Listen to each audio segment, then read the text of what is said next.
If you want first-hand updates on this developing story and others, hit subscribe and turn on the bell now. Charlie Kirk was speaking at Utah Valley University on September 10, 2025, when the event collapsed into chaos. Eyewitnesses described a sudden, terrifying moment. Applause cut off, people ducking and sprinting for cover, and medical teams converging on the stage. The immediacy of that scene, a public figure struck in front of students and supporters, turned an ordinary campus day into a national crisis.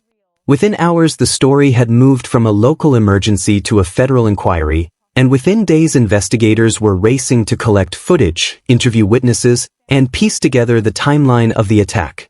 Those earliest hours matter because they set the forensic perimeter, which cameras were secured, who was canvassed for statements while memories were fresh, and how quickly evidence such as shell casings, clothing fibers, and digital records were collected.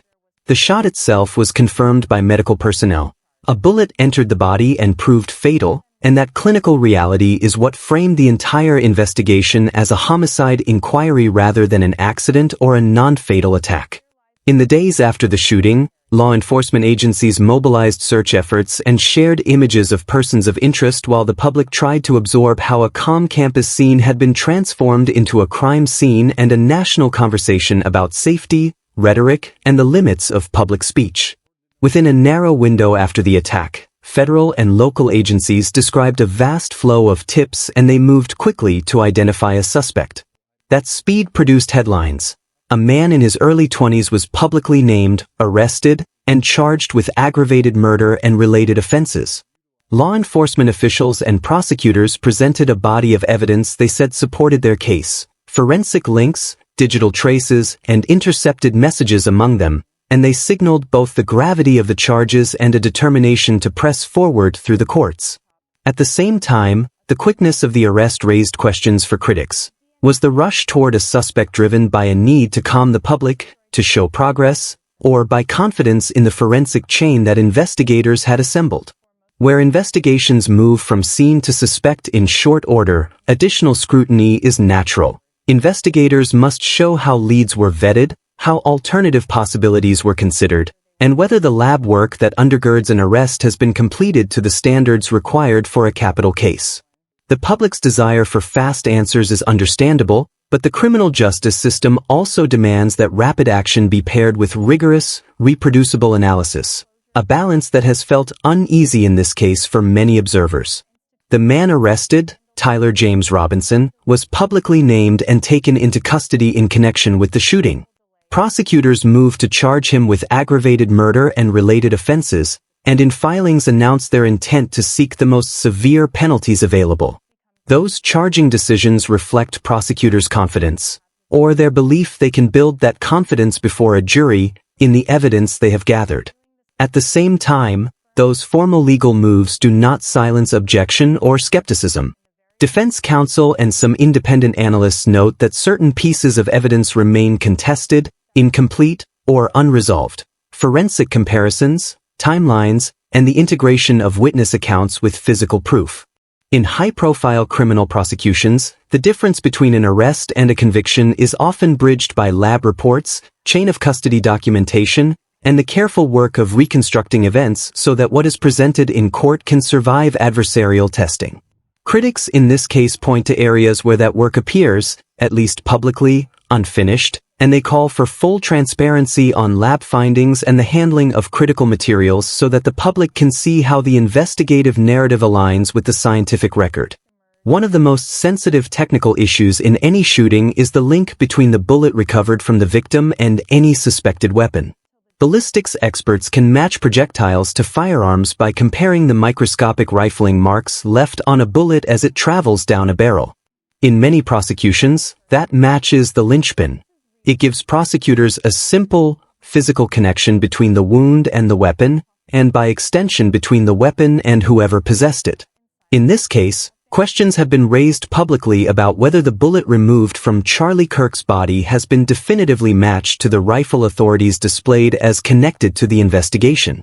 Where ballistics comparisons have been completed and documented, they are usually summarized in investigative reports and disclosed to defense counsel as part of discovery. If such reports are pending, delayed, or withheld from public view, the result is understandable concern. The display of a firearm in a press conference has high symbolic power, but until the laboratory comparisons are reported, a public photograph of a gun remains a powerful image and not necessarily the final forensic proof that a court would require. Observers who stress the need for sober, scientific confirmation point out that visual displays at press conferences should not substitute for the methodical lab work that courts rely on to determine the source of a projectile. Where the public sees a weapon on a table but lacks access to the corresponding lab report, suspicion naturally grows that appearance has been prioritized over verification. Because ballistics are so central, many of the cases skeptics say the forensic report linking bullet to barrel, if it exists, should be summarized and placed into the record as soon as possible so that legal proceedings can move forward on a foundation that is demonstrable and defensible. Complicating the physical evidence questions are conflicting eyewitness accounts and a complex tapestry of video and audio material collected from the scene. Some attendees described shots that seemed to come from an elevated position consistent with a rooftop. Others reported hearing distinct sounds from different directions. In a crowded campus environment with multiple reflecting surfaces, echoes can distort perception and make a single discharge sound like many. Yet the combination of independent witness statements, recordings from cell phones, and surveillance footage creates a puzzle investigators must solve. Do those different sources point to a single shooter whose sound was heard and misperceived in multiple spots, or do they reveal multiple firing events? Investigators typically reconcile these accounts by overlaying timestamps, synchronizing audio spikes across devices, and conducting acoustic and ballistic modeling to identify likely shot origins. Where investigators have completed that modeling, they present findings that either corroborate or complicate initial impressions.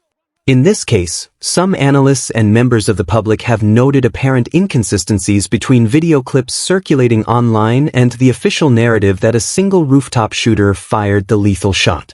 Viral clips, often captured on low-resolution devices and shared rapidly, have been amplified by social media and have contributed to a swirl of speculation about whether all relevant surveillance was captured, preserved, and analyzed by authorities in the immediate post-shooting hours. The presence of bright flashes in peripheral frames, shadowed figures moving across roofs, and sounds that appear out of sync with motion have all fed a broader public unease. If credible footage suggests activity in areas investigators did not later detail, why was that footage not central to early public explanations? The investigative answer, that labs and timelines take time to reconcile and that definitive statements are withheld until analyses are complete, is technically plausible, but it has not satisfied those who demand immediate transparency about what evidence exists and how it was treated. Questions about procedural gaps extend beyond video and audio into security planning for the event itself. Critics have pointed to the absence of certain preventive measures at the Utah Valley University gathering, limited rooftop monitoring, no aerial surveillance deployed, and fewer pre-event checks than some would expect for a high-profile appearance. Institutions face a perennial tension. They want to host open forums on campus without creating a fortress-like atmosphere, yet they also must anticipate the risks that come with drawing large crowds and polarizing figures. In the wake of the shooting, university administrators have acknowledged the need to review event planning and security protocols. Independent reviews are being discussed to examine sightlines, roof access, and coordination with local law enforcement. For many observers, the deeper worry is not that security failed in a single moment but that institutional complacency or under-resourcing created vulnerabilities that an attacker could exploit. When high-profile events proceed without certain risk mitigations, the public understandably asks whether different planning, spotters positioned on roofs, more robust perimeter control, or communications with private property owners nearby, might have reduced opportunity for an attacker. These questions are particularly urgent because they point to changes that can be made quickly. Campus policies, event checklists, and interagency coordination are all levers administrators can pull to reduce fragility in future events. Another area of concern centers on the handling, sealing, or restricted access to key forensic materials and reports. In some high-profile cases, prosecutors request that certain materials be sealed to protect witness identities, ongoing intelligence, or the integrity of an investigation. In other instances, labs or agencies delay public release of ballistic and forensic reports until discovery obligations to defense counsel are satisfied and legal protections are in place. Critics in this case worry that the combination of sealed reports and limited public disclosure has prevented meaningful outside review and encouraged theories of suppression or selective disclosure. Those are heavy allegations, and the appropriate response from authorities is procedural transparency where possible. Explain, without revealing sensitive details, why certain items are sealed, what steps will be taken to permit defense review, and what independent oversight exists to ensure labs followed best practices. When such explanations are absent or cursory, public distrust deepens. For the justice system to function fairly, defense teams must be able to examine evidence, prosecutors must be able to explain protective measures, and outside reviewers should have mechanisms to assess whether sealing was necessary or overbroad. The defense strategy in this matter, as it has evolved in public filings and court appearances, has at times emphasized mental mitigation and the careful parsing of forensic claims rather than a simple, straight denial. That choice reflects a standard legal calculus. When certain physical evidence is contested or when the prosecution's narrative relies heavily on interpretive links, defense counsel may broaden the defense into questions of state of mind, competency, or mitigating circumstances that could affect sentencing even if a conviction seems likely. Observers who read the court filings note that shifting to a mitigation-focused approach can also be a pragmatic response to the intensity of public emotion and the potential for capital charges. Where prosecutors signal they will pursue the death penalty, defense counsel may strategically move to explore mental health evidence, competency evaluations, or other facts that could shape sentencing outcomes. The presence of such legal maneuvers does not, in itself, prove impropriety. It demonstrates how adversarial systems adapt to evidentiary realities. Yet for members of the public who want clarity about guilt or innocence, these procedural developments can look like obfuscation or delay, especially when coupled with sealing of forensic materials and terse official statements. The case has revealed how quickly narratives can harden in the public imagination and how difficult they are to unwind. Some insiders and commentators have floated the notion that the arrested suspect functions as a kind of placeholder while other investigative threads are pursued, a claim that, if made without solid evidence, risks inflaming speculation and conspiracy theories. Responsible reporting and public discussion require making the difference between alleged facts, prosecutorial claims, defense contentions, and unverified insider gossip very clear. Authorities can help by publishing timelines of investigative steps, clarifying what remains under analysis, and setting expectations about the pace at which complex forensic work proceeds.